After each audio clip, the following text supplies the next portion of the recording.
दोस्तों नमस्कार। नेजर क्लासेस में आपका एक बार फिर से स्वागत है। रिलेशन फंक्शन की अब एंडिंग होने वाली है। लास्ट कंसेप्ट है domain and range for real valued function. तो रियल वैल्यूड फंक्शन होता क्या है?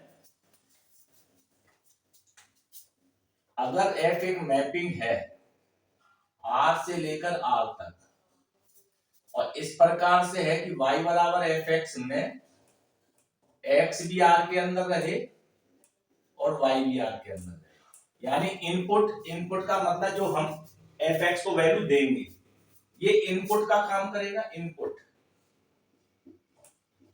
और इनपुट के करस्पॉन्डिंग कुछ ना कुछ हमको आउटपुट मिलेगा। तो इनपुट पॉइंटों का जो सेट होता है, जो वैल्यूज हम देते हैं जिनके अकॉर्डिंग फंक्शन की हमको फाइनाइट वैल्यू प्राप्त होती है, उन वैल्यूज के नंबर के सेट को हम डोमेन कहते हैं। डोमेन का फाइनली मतलब होता है जो वैल्यू हम दे सकते हैं। डोमेन का मतलब है एक्स की जिन जिन वैल्यूज के ऊपर फंक्शन डिफाइन हो और हर इनपुट के अकॉर्डिंग हमको y की या x के करस्पॉन्डिंग जो हमें रिजल्ट मिलेगा उसे y कहते हैं, वो भी एक रियल वैल्यू होगा। तो उन पॉइंटों को हम कहते हैं रेंज। तो अगर आप इसको एग्जांपल के थ्रू समझना चाहें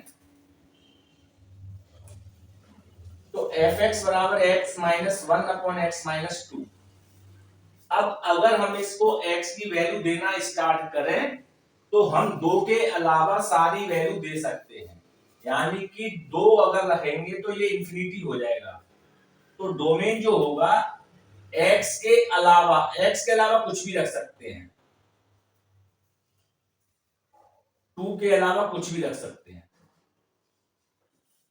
और अगर हमसे रेंज पूछा जाए तो सबसे पहले रेंज के लिए एफ एक्स के प्लेस में y पुट कर देते हैं और इस फंक्शन को इन टर्म्स ऑफ y में कन्वर्ट करते हैं, यानी x की value in terms of y find करते हैं। तो क्रॉस मल्टीप्लाई करेंगे तो yx minus 2y x minus 1, 2y इधर आ जाएगा, x कॉमन आ जाएगा तो x बराबर हो जाएगा 2y माइनस 1।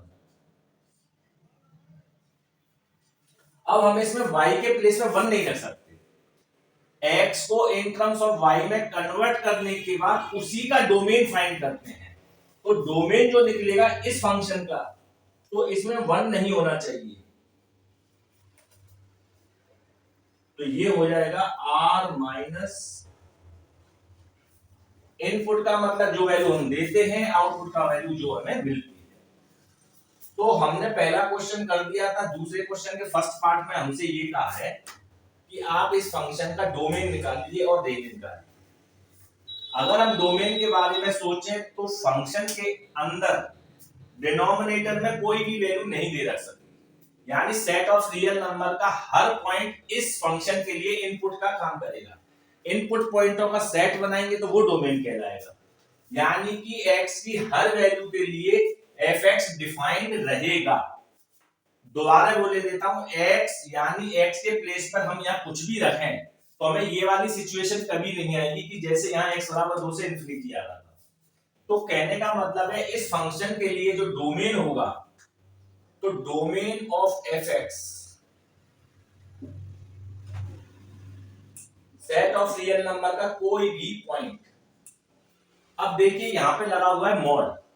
अगर मॉड लगा हुआ है तो x के अंदर चाहे तुम पॉजिटिव रखें और चाहे नेगेटिव रखें, वो रहना तो एनी हाउ पॉजिटिव ही है, यानी कि x की हर वैल्यू के करस्पॉन्डिंग जो हमको आउटपुट मिलने वाला है वो पॉजिटिव नहीं मिलेगा, कभी भी जीरो मिल सकता है, क्योंकि x के प्लेस में हम जीरो रखेंगे तो जीरो आ जाएगा। यानी जब इसकी रेंज बनाएंगे तो सिर्फ नेगेटिव वैल्यू और उनके साथ जीरो आएगा। तो रेंज ऑफ एफ एक्स हो जाएगा इंफिनिटी के लिए कभी भी क्लोज ब्रैकेट नहीं लगाते, राउंड ब्रैकेट ही लगाते हैं, और जीरो आ सकता है, यानी कि हमको हर वो वैल्यू मिलेगी जो इस इंटरवल के एग्जिस्ट है, यानी नेगेटिव में कोई भी नंबर और जीरो मिल सकता है। रेंज ऑफ एफ एक्स ऐसे मिलेगी। अब इसी क्वेश्चन में हमसे कहा है कि एफ एक्स बराबर, यानी कि एफ एक्स बराबर 9 माइनस एक्स स्क्वायर है, तो तो जिन टर्मों में रूट लगा होता है हर इनपुट के लिए हमारी जो वैल्यू है वो ग्रेटर देन 0 होनी चाहिए, यानी कि x बराबर कोई भी नंबर इसमें रखें तो वो पॉजिटिव आना चाहिए। तो देखिए जरा ध्यान से,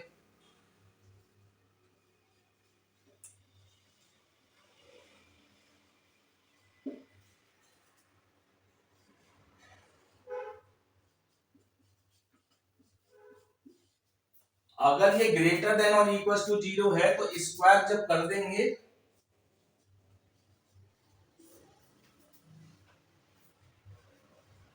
माइनस का इंटू करेंगे तो माइनस का इंटू करने पे इनइक्वालिटी चेंज हो जाती है, multiplying by -1 on both side. अब X square minus less than और इक्वल टू, तो इसके बाद ये हो जाएगा एक्स स्क्वायर,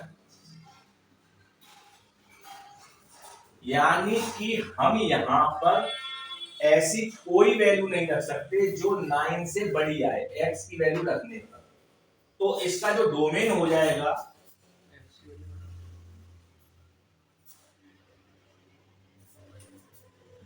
जाएगा सीधा सीधा -3 रख सकते हैं, -3 से बड़ी कोई भी वैल्यू रख सकते हैं, पर 3 से बड़ी नहीं रख सकते, 3 से बड़ी नहीं। फॉर रेंज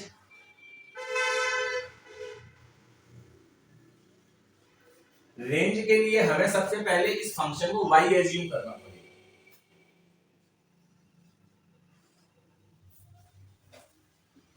स्क्वायर करेंगे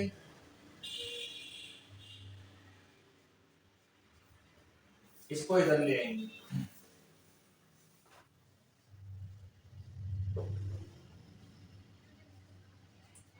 यानी कि अगर हम इसमें x की कोई भी वैल्यू रखेंगे तो उस वैल्यू के करस्पॉन्डिंग जो हमें वैल्यू मिलेगी वो 9 से ज्यादा नहीं होगी। 9 का मतलब स्क्वायर रूट हो जाएगा और x बराबर एग्जैक्टली 3 रख देंगे तो हमको ज्यादा से ज्यादा 0 मिल सकता है। तो इसका जो रेंज होगा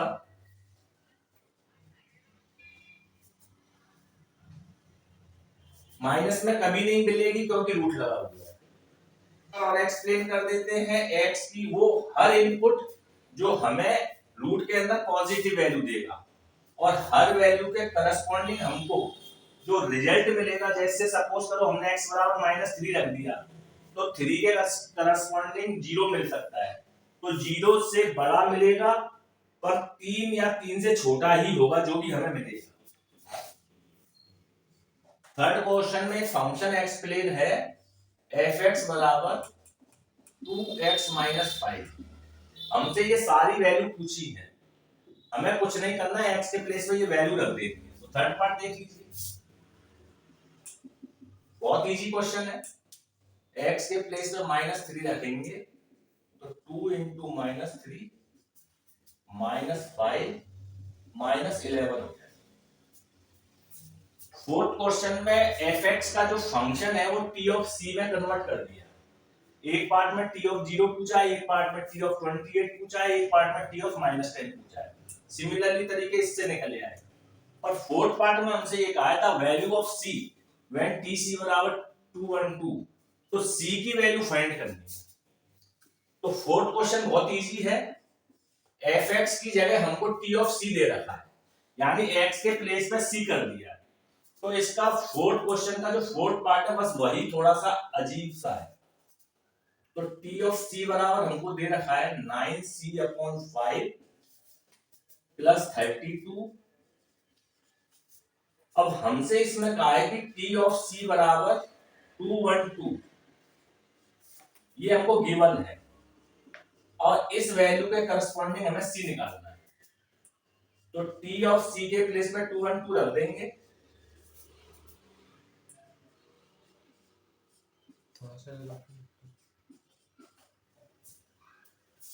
अब 32 जब इधर ट्रांसफर करेंगे तो ये 18182 रह जाएगा।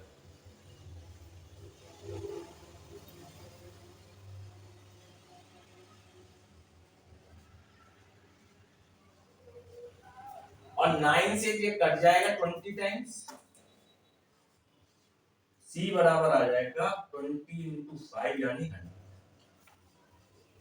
क्वेश्चन इजी है पर आपको प्रैक्टिस और समझना तो पड़ेगा।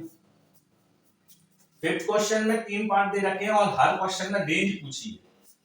तो रेंज पूछी है, इसमें कहा है x रियल है पर पॉजिटिव है, तो रेंज के लिए fx बराबर 2 - 3x को हम y से एज्यूम करे ले रहे हैं और यहां से x बराबर आ जाएगा 2 - y/3, क्योंकि हमें x जो है पॉजिटिव ही मिलना चाहिए, तो y की नेगेटिव में तो कोई भी वैल्यू रख सकते हैं, y की कोई भी नेगेटिव में वैल्यू रख सकते हैं, x पॉजिटिव आएगा। और इसका मतलब है इसमें रियल वैल्यू ज्यादा से ज्यादा रखेंगे तो y बराबर 2 रख सकते हैं, तो इसका जो रेंज होगा वो सीधा सीधा हो जाएगा, माइनस में कोई भी वैल्यू वैलिड है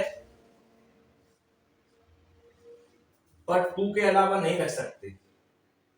2 के अलावा जैसे सपोज करो हमने 3 रखा तो 2 - 3 माइनस हो जाएगा और x हमको पॉजिटिव ही दे रखा है, तो इसकी रेंज हो जाएगी -∞ से +2। दोस्तों क्वेश्चंस बहुत इजी है, फिर भी अगर आपकी कोई क्वेरी है तो आप कमेंट बॉक्स में बताइए। मेजर क्लासेस में इतना ही, नेक्स्ट वीडियो में आपसे फिर मुलाकात होगी, तब तक के लिए धन्यवाद।